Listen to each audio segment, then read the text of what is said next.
may tubo doon at saka ayun o may grass, lemongrass.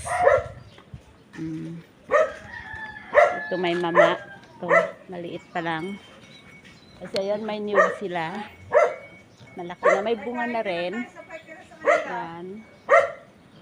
Ito naman is service ni ate sa kanyang pagtitinda-tinda. May e-bike siya. Yan. So, marunong mag-drive niyan. Tindahan. Tindahan.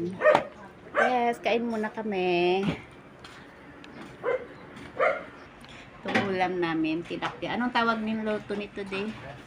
Anong luto? Tinulang tilapia. Ah, may native na manok. Ayan, native na manok. May tilapia. Rice.